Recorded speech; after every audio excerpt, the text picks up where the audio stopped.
guys about the time I met Smokey the Bear for the first time. Okay?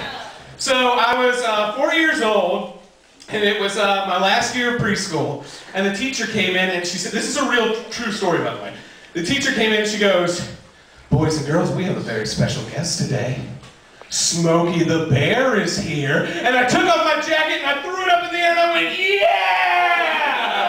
And immediately she was like, Andrew, no, because I've been bad the rest of the week. So like that was my strikeout, you know? And so she sent me to the bad kids room by myself while Smokey the Bear was coming. And so it was so sad.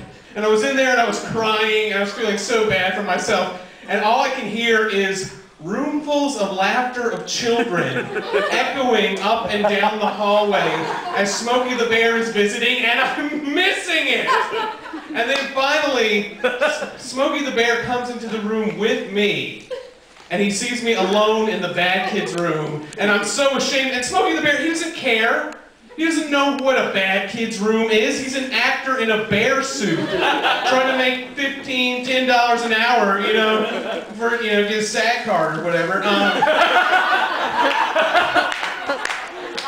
he's in there and he sees this like terrified 4-year-old, and I'm like crying. He's like, "What is this?" You know? And he goes, "Well, why are you in here by yourself, little boy?" And I go, "Because I was bad." And he's like looking around like, okay. And then he's like, well, what's your name? And then I was so ashamed that this is what I said. I went, I don't have a name. And he's like, still even more confused. And he goes, okay, well then I'm gonna call you Brian. And I was like, in my head, I was like, what the hell? But I couldn't say anything.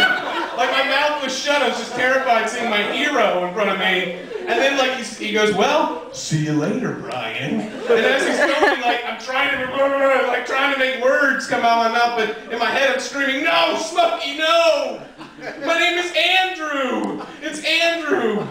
Now Smokey the Bear will never know my true name. So that's how I met Smokey the Bear for the first time. Speaking of preventing forest fires, I want to tell you guys about a New Year's Eve that I had in college where we all rented a mountain house, just the dudes. Dudes only, no chicks allowed. And what we did was we had all graduated a semester late, and we were going to celebrate New Year's Eve together. So the way we were going to celebrate was first we did like a whole bunch of painkillers and drank a lot of beer and ripped all the clocks out of the wall.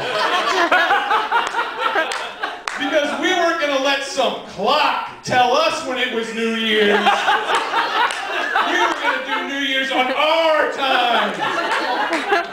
And then what we did was we soaked a Christmas tree with gasoline and lighter fluid. And what I was going to do is I had a Davy Crockett raccoon skin hat on, and I was going to breathe an Everclear fireball into the base of the tree at the stroke of midnight, our time, to celebrate the coming of the new year, right? And we had it all figured out, you know, we had the tree by a little tiny creek, a river, you know, in case something happens, boop, you know, we got it, okay? So anyway, the thing about Everclear fireballs is it soaks into your cheeks, so you get drunk as you're practicing. So I'm like super duper drunk, I get down there, they're like 3, 2, 1, I'm on fire. Like my entire face is on fire, my clothes are on fire because I've been dribbling Everclear. It's all over me. And like I'm rolling around and screaming, oh no! And my friends are patting me out and I hear this dude laughing, and as everyone's patting me out, he's punching me in the stomach while he was patting me out. Then we finally we get up and we kick the tree. We kick the tree into like right by the river, but it doesn't go into the river, so we're splashing it like this in the freezing cold water. And then we're like tired and dirty and stinky and burnt. And my buddy Fayaz looks at his watch, and it's 9:30.